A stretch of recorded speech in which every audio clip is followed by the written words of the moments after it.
The problem with revenge is that it always feels like justice until it becomes your turn to bleed. In a dusty village in northern Israel, an old man once told his grandson a story. There are two fires, he said, one that burns everything around it in anger, and one that warms the home with light and life. Every day, you choose which fire to tend.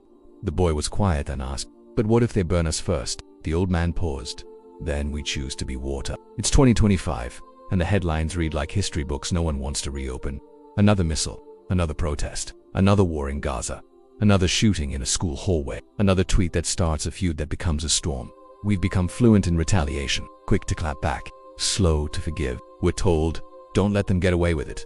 Teach them a lesson, make them pay, and so the cycle spins on. Now picture Jesus.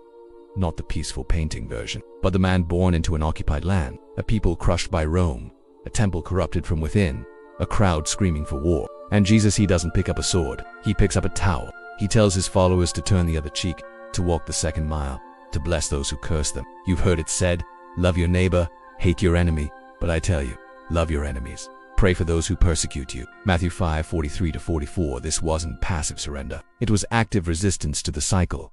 Not through violence, but through subversive grace. Let's bring it closer. Meet Jamal, a teen in Chicago. His brother was killed in a drive-by shooting.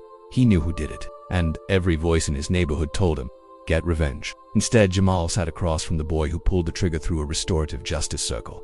He heard his pain, shared his own, he cried, and chose not to return death for death. Or Liana, a Ukrainian mother whose family fled bombing. She prays every night not just for her family as safety but for the heart of the pilot who dropped the bomb. I don't want to become what hurt me, she said. If I do, they win twice. When Jesus was nailed to the cross marked spit on Piety, instead, he whispered, Father, forgive them, they don't know what they're doing. And in that moment, he didn't just die for sin, he broke the machine of revenge. He made forgiveness the final word. We can keep spinning the wheel or we can follow him and step off it. Discussion questions. Have you ever felt trapped in a cycle of retaliation, big or small? What did it cost you? What does forgiveness look like in a culture where vengeance feels like strength? In today's conflicts, whether global wars or local arguments, how might we live as water, not fire?